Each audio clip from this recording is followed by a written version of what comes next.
Bonjour et bienvenue dans Nova pour une vidéo partie 2 dédiée aux listes dynamiques de quantitatifs. Attention, si vous n'avez pas visualisé la première partie, je vous invite à le faire avant de regarder la présente vidéo. Donc dans notre deuxième partie, on va voir comment récupérer des quantitatifs avec des affectations aux étages, voire aux pièces. Donc pour ce faire, j'ai besoin de mes objets, j'ai besoin d'une structure de bâtiment si je veux les attributions aux étages, et bien entendu, si je veux les attributions aux pièces, j'ai besoin, bien sûr, de pièces sur mes dessins, mais il faut que ces pièces elles soient également déclarées dans le projet. Et puis, toujours quand on a affaire à l'architecture, lancer la fonction d'analyse et contrôle de pièces pour regarder s'il n'y a pas d'erreur.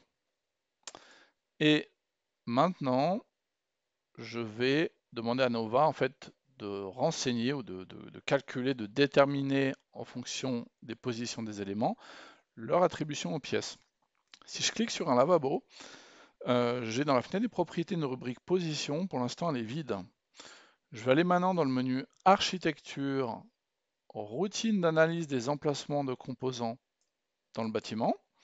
Je vais choisir mes étages. Je clique sur OK.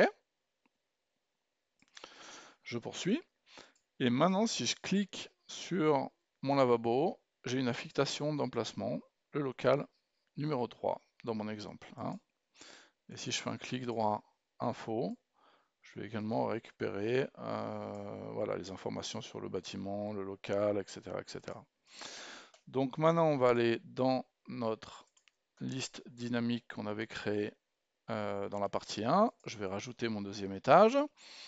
Au niveau des propriétés, eh bien, sur le même principe que présenté dans la première vidéo, je vais aller chercher les informations donc sur comme on a un bâtiment, le bâtiment ne va pas trop nous intéresser. Par contre, au niveau de l'étage, on va aller chercher par exemple la description, pourquoi pas, on va essayer.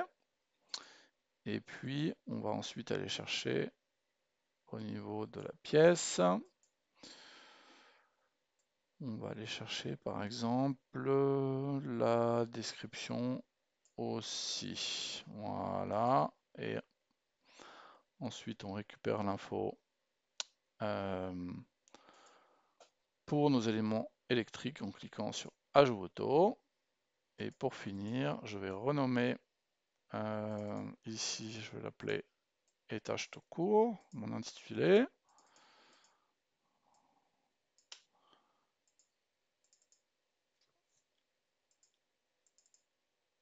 Et là, on va l'appeler pièce. Petite remarque au passage, vaut mieux d'abord renommer l'intitulé et ensuite cliquer sur Ajout auto, comme ça le travail, vous avez à le faire qu'une seule fois et vous n'avez pas besoin de renommer toutes les lignes. Ok, alors c'est parti. On va aller maintenant dans l'onglet Import des données. Voilà le résultat. Et ensuite, on va aller, on va profiter de cette nouvelle vidéo pour regarder un peu la différence entre l'onglet Import de données et onglet tableau simple. Là, pareil, dans mon exemple, l'eau va pas forcément m'intéresser. Donc je vais pouvoir faire clic droit, choisir mes colonnes, et puis je vais supprimer l'information. Et je vais également choisir de grouper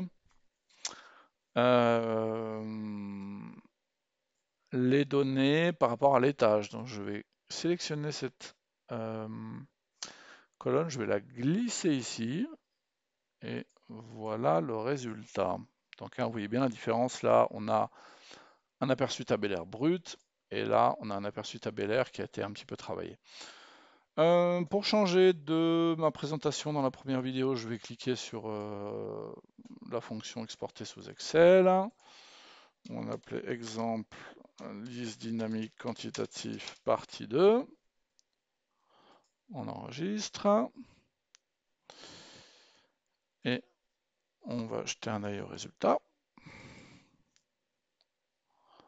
Voilà donc pour cette vidéo partie 2, dans laquelle on a vu comment attribuer les informations sur la localisation des objets, et également comment un petit peu modifier les mises en page.